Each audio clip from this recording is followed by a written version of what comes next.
Leviticus chapter 7. And this is the Torah of the guilt offering. It is most set apart. The guilt offering is slain in the place where they slay the ascendant offering, and his blood is sprinkled on the slaughter place all around. Then he brings from it all its fat, the fat tail and the fat that covers the entrails, and the two kidneys, and the fat that is on them by the loins, and the appendage on the liver, which he removes with the kidneys. And the priest shall burn them on the slaughter place as an offering made by fire to Yah. It is a guilt offering. Every male among the priests eats it. It is eaten in the set-apart place. It is most set apart. The guilt offering is like the sin offering. There is one Torah for them both. The priest who makes atonement with it, it is his. And the priest who brings anyone's ascendant offering, the skin of the ascendant offering which he has brought is the priest, it is his. And every grain offering that is baked in the oven, and all is prepared in the stewing pot or on a griddle, it is the priest who brings it, it is his.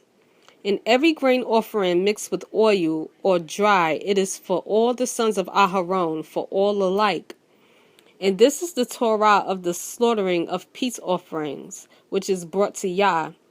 If he brings it for a thanksgiving, then he shall bring with the slaughtering of thanksgiving unleavened cakes mixed with oil, and unleavened thin cakes anointed with oil, or cakes of finely blended flour mixed with oil.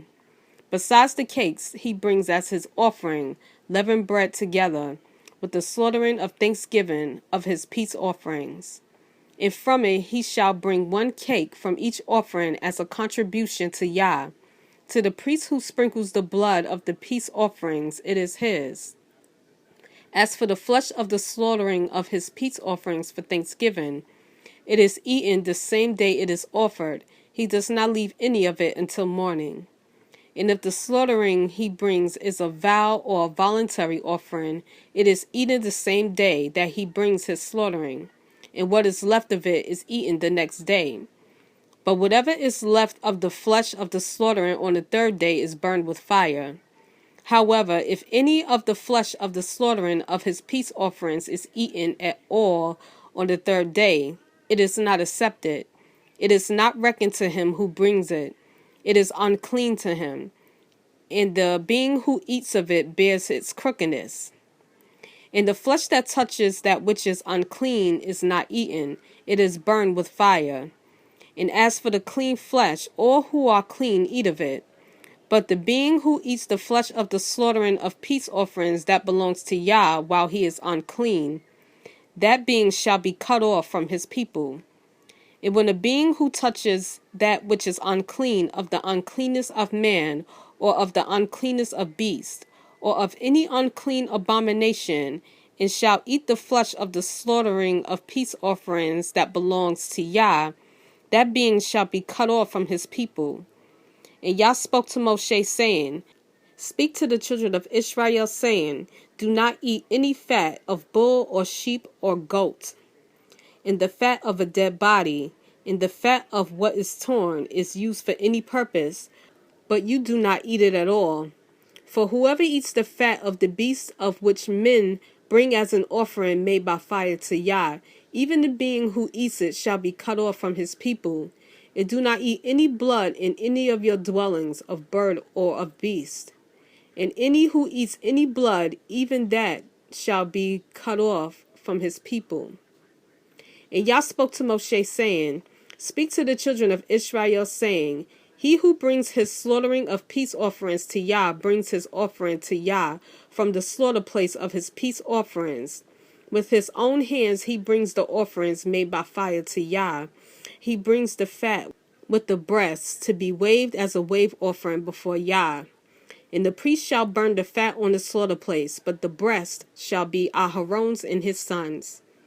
And the right thigh you give to the priest as a contribution from the slaughtering of your peace offering. He among the sons of Aharon who brings the blood of the peace offerings and the fat in the right thigh is his for a portion. For the breast of the wave offering and the thigh of the contribution I have taken from the children of Israel, from the slaughterings of their peace offerings, and I give them to Aharon the priest and to his sons as a law forever from the children of Israel. This is the anointed portion for Aharon and the anointed portion for his sons, from the offerings made by fire to Yah, on the day when Moshe presented them to serve as priests to Yah, which Yah commanded to be given to them by the children of Israel on the day that he anointed them, a law forever throughout their generations. This is the Torah of the ascendant offering, of the grain offering, and of the sin offering, and of the guilt offering, and of the ordinations, and of the slaughtering of peace offerings, which Yah commanded Moshe on Mount Sinai, on the day when he commanded the children of Israel to bring their offerings to Yah in the wilderness of Sinai.